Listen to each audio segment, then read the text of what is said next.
Bonjour à tous et bienvenue pour cette nouvelle vidéo. Aujourd'hui, on va parler de cohérence, cohérence de couleurs, de palette de couleurs, de comment adapter son visuel par rapport à une photo. Eh bien, avec Canva, rien de plus simple. On y va, c'est parti. N'oubliez pas de vous abonner juste avant en cliquant sur le petit bouton là et la petite clochette pour rester averti des prochaines vidéos qui vont arriver très vite sur YouTube. Vous pouvez également nous rejoindre sur Instagram, @canva pour les pros. On y va, c'est parti. Je vais choisir un modèle. Je vais choisir un modèle. Hop. Une publication Facebook. Allez, c'est parti. On va voir comment mettre les couleurs d'un visuel en cohérence avec une photo. Voilà.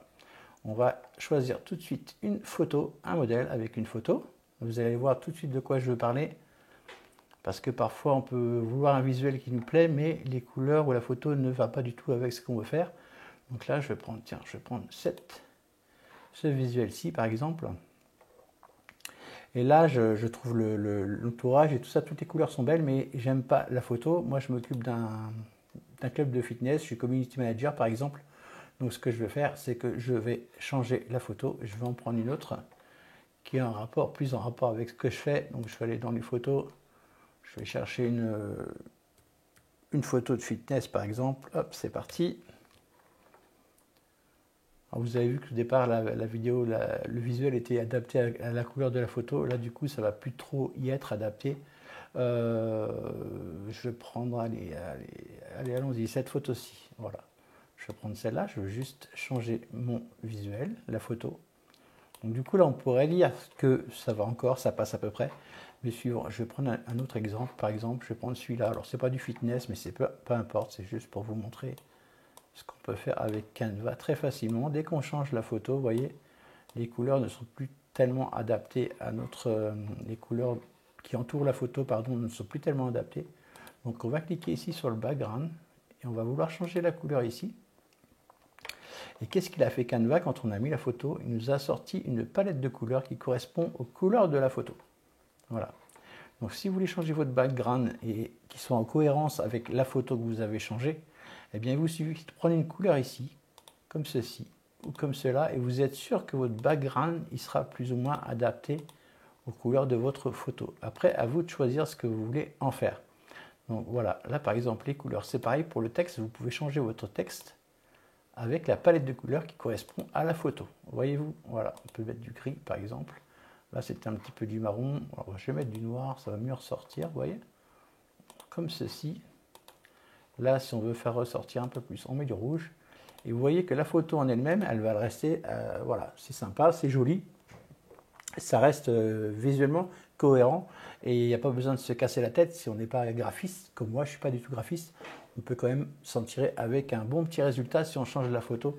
Allez, je vous refais un exemple juste pour le plaisir. Hop, je change une nouvelle fois de photo. Je vais prendre une photo un peu plus, allez, elle est plus dans les roses, celle-ci. Allez, allons-y, on va prendre celle-là. Voilà. On va la centrer comme ceci. Et si je clique sur mon background ici, je retourne en arrière. Et voilà, Canva a aussitôt changé ma palette de couleurs, vous voyez. Donc du coup, je peux tout de suite mettre mon background avec la couleur qui correspond un peu plus à ça, voyez-vous. Là, du coup, le texte, c'est pareil, je peux le changer. Alors, je choisis des couleurs qui vont à peu près ensemble, voilà. Comme cela, ou comme ceci. Si vous n'y voyez pas assez, vous pouvez mettre du blanc. Le blanc, ça va avec tout, mais vous voyez, regardez, hop, comme ceci. Et notre photo, elle reste agréable à regarder, elle est en cohérence avec, voilà, avec le reste. On est d'accord? Là, ici, j'aurais pu changer également. Non, ça, c'est une photo, donc je ne peux pas. OK? Voilà. Donc ça, c'est le premier tip. Si je vais vous en montrer trois dans cette vidéo. Là, on va parler de palette de couleurs. Donc, deuxième tips, palette de couleurs. Donc là, pour cet exemple, je vais changer, je retourne à l'accueil. Je vais prendre une présentation, par exemple.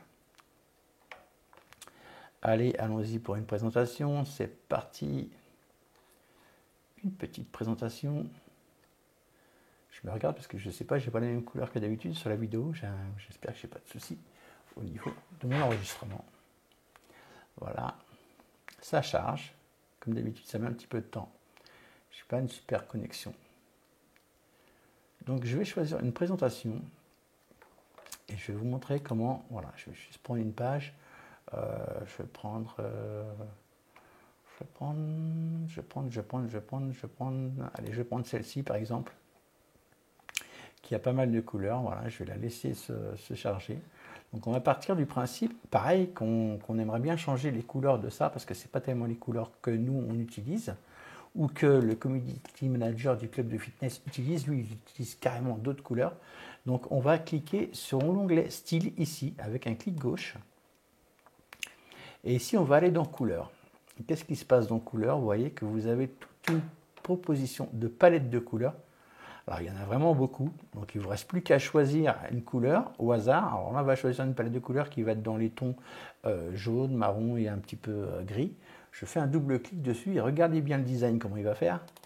En 2 temps, 3 mouvements, voilà. Les couleurs elles ont changé d'un coup. Si je reclique dessus, regardez bien le texte par exemple, il va changer de couleur. Mais il va rester en harmonie et il va correspondre à la palette de couleurs qui se trouve ici. Donc vous avez plusieurs choix. Si vous avez la version Pro et que vous avez entré votre logo dans le système de Canva, lui va vous prélever directement la palette de couleurs par rapport à votre logo, ce qui fait que vous aurez une palette de couleurs par rapport à votre logo. Ça c'est la palette de couleurs de mon logo. Si je double-clique dessus, le visuel va s'adapter aux couleurs de mon logo. Alors si ça... Vous voyez que là, ça ne rend pas terrible. Par exemple, si je redouble-clique, il va me proposer un autre choix. Voilà, celui-là est déjà beaucoup mieux. Super fastoche. Donc, par contre, pour le logo, il faut la version Pro. Et ça, je vous montrerai ça dans une autre vidéo. Parce que c'est vraiment tip-top. Vous voyez, il n'y a pas besoin de... Voilà, si je veux mettre que du noir et du rouge, par exemple, je double-clique ici. Et tout mon design, il va changer en une seule fois. Voilà, si je clique une deuxième fois, hop, tout va changer. Sauf ces éléments-ci, puisqu'il a dû me sortir tout à l'heure une autre palette de couleurs, je suppose, par rapport à ma photo. Voilà, et c'est pour ça qu'il y a le rouge qu'il a. Là, vous le changez à la main. Voilà, tout simplement. Vous allez changer vos couleurs de documents, se retrouvent ici en fait. Vous avez la palette qui se trouvait de l'autre côté, dans l'onglet style. Hop, c'était, je ne sais plus, cette palette-là. Voilà, noir, blanc et rouge. Donc du coup, si je reclique sur ma photo ici, hop, sur mon background, pardon, je retourne ici.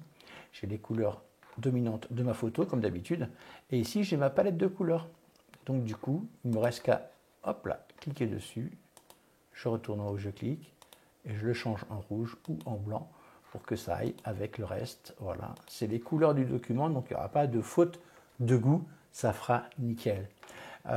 Troisième tips maintenant, j'essaye d'aller vite pour pas faire de vidéos trop longues. Troisième tips, ce sont les règles et les... Alors je vais créer un nouveau document. Ce sont les règles et les guides qui sont apparus il n'y a pas très longtemps sur Canva et qui sont très pratiques. Alors pour les afficher, les règles et les guides, c'est ici. Vous faites un clic gauche sur Fichier, vous allez sur Afficher les règles, vous faites un clic gauche, ensuite on reclique sur Fichier, là, et Afficher les guides. Voilà, on va avoir les guides. Comment mettre un repère? C'est un peu comme dans Photoshop en fait. Là, on va dire qu'on va prendre l'exemple que je veux un texte ici, qui se retrouve ici, sur un deuxième document en fait, et je veux qu'il soit à peu près centré comme le document du dessus. Alors si je peux faire ça, je peux faire un copier par exemple. Je vais copier l'élément, copier, et je vais le descendre en dessous, je vais le coller ici. Dans le menu, copier-coller les éléments. Pour copier un élément, c'est V, commande C, commande V. Il ne veut pas. Bon, aujourd'hui, il ne veut pas. C'est toujours comme ça quand je fais une vidéo. Si, ça y est, il a bien voulu. Créatif, m'a pas tout mis. Voilà. Donc je vais... On va faire plus simple, hop, on va abandonner ça pour aujourd'hui. Donc je disais donc les règles ici, on va se positionner ici, on va faire un clic gauche et on va descendre, vous voyez votre petit repère juste en haut du texte ici, par exemple. Ok? Ici, pareil, clic gauche et on se déplace jusque là.